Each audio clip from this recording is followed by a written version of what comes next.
So it's been a couple weeks since I posted a video on the power of constraints, and while the video didn't perform the way I really desired, I still fundamentally believe it was a vital video to make to set up for future discussions. And speaking of future discussions, I asked at the end of the video for your takes and questions. So I wanted to try something new and unpack your insights and discuss them today. Now, if you want to check out this labored video, link up above and down below. Anyway, if you like these Q&A response videos, let me know with a comment, like, and subscribe, and let's dive into this shit.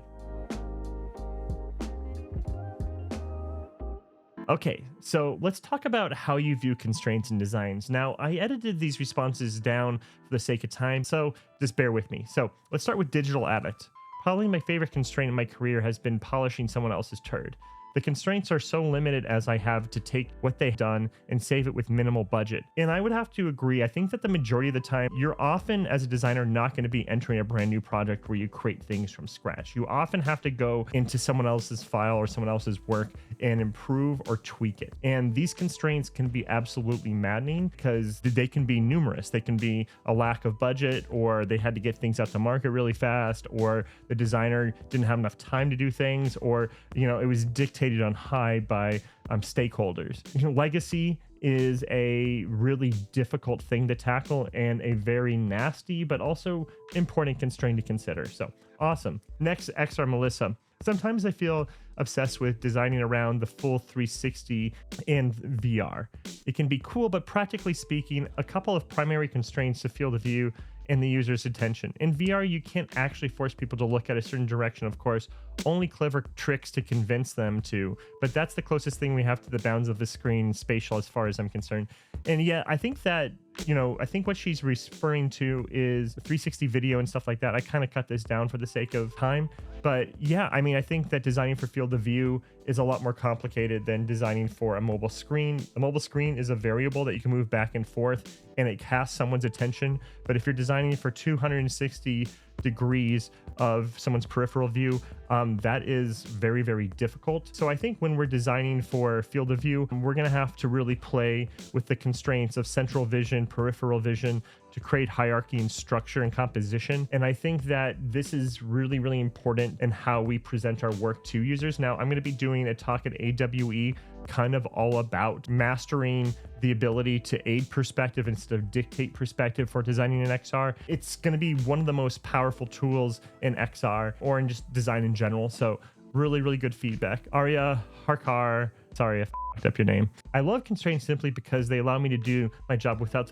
repeating the mistakes by others. It is literally the principle of learning from others' mistakes personified as a rule in our field. My favorite constraint, which I suppose might not be design, but rather a product one, would be making things simple. I've had to always think about how to take something super complex and present it in a very dumb and simplistic way. Okay, so there's a couple of things in there. Okay, so this is kind of a, not necessarily a constraint, but a learning opportunity. So I think what they stated there at the beginning was that it's important to learn from the mistakes of others so you don't have to repeat them. Now, as a designer and working in product and all that stuff, there's going to be a lot of mistakes made by you and others. And these mistakes are often career ending or they are economically very expensive. So when you work in your field, understand that if you can see other people's mistakes and take the lessons from those are some of the most valuable things you can possibly get, and you get them for free. Okay, so the second thing that they were talking about here was the power of simplicity. Now, you may hear a lot of stakeholders and people say less is more, less is more.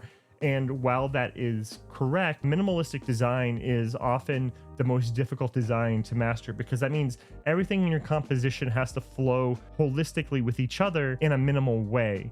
And it's a lot easier to create a bunch of signifiers and a bunch of things that point someone in the right direction and make it things super busy. And it's really hard to take everything and cut it down to its bare bones and have a good composition and vertical rhythm. So yeah, minimal design is a very important constraint, but is also probably the most difficult. So the next one is Cam Van Zek. Talking about constraints, I think that there are truly essential in any field I can think of. As an example, I use the world of basketball and two players that in both came up were Shaq and Stephen Curry to start their basketball journey with the same rules: balls, lines, courts, number of players, but how different their game is from each other. This is truly the testament to their greatness and visionary that they use all the constraints to form on them. Yeah, I would say that, constraints aren't necessarily just for design. It's for everything. Now, I don't really know anything about sports. I've never cared for sports.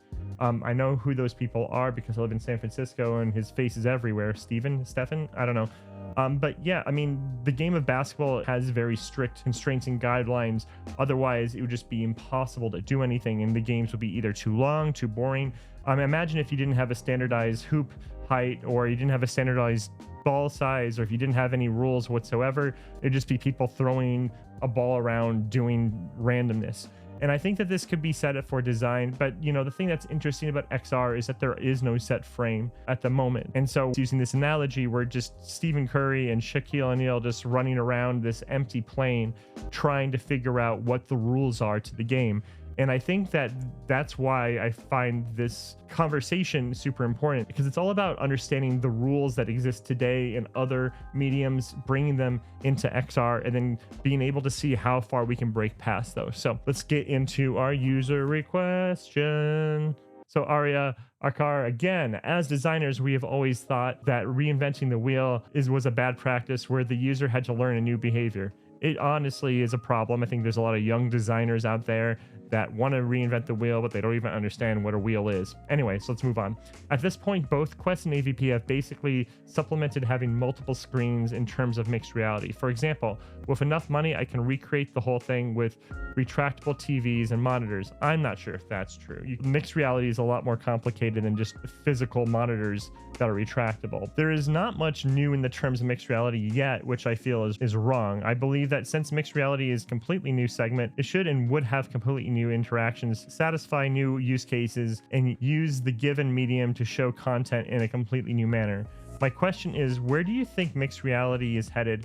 Are mixed reality headsets just a laptop alternative, or are they something new? Okay, so this is an interesting question. I kept the first part in because I think that it kind of gave context to the question itself. So I think that XR is a lot more than just two screens in front of your eyes going through optics to give the illusion of space. I think it's a lot more complicated than that. Now, I do think that XR is a very, very broad term as well. XR isn't just dedicated to headsets. It can also be 3D billboards. It could be anything that kind of merges the digital world into the physical. And so like XR right now is such a broad term, it's really hard to put it inside of a box. However, I think that the way that we tackle this new world of XR is going to be a lot more nuanced than a lot of people understand. I think that we tend to take something we already know, like a laptop or a TV or a piece of paper, and we try to say, how is this going to be different from something we don't understand? And right now in the world of XR and AI, a lot of the stuff that we're thinking about is in this black void that no one can really see in. We know in this black box, in this black void, something's powerful,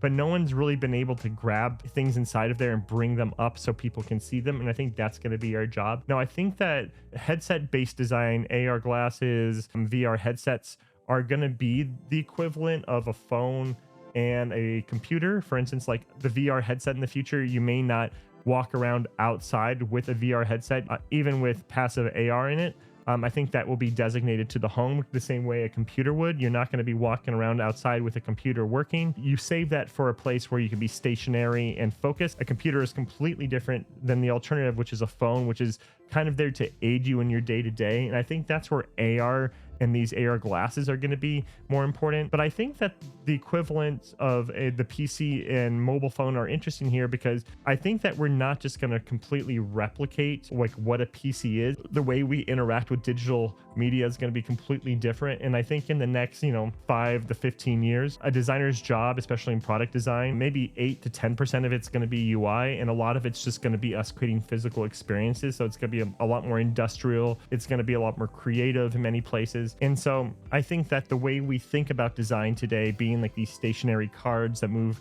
left and right, I think that's going to go away. And I think that the way we work with digital content is going to be a lot more nuanced and hard to understand.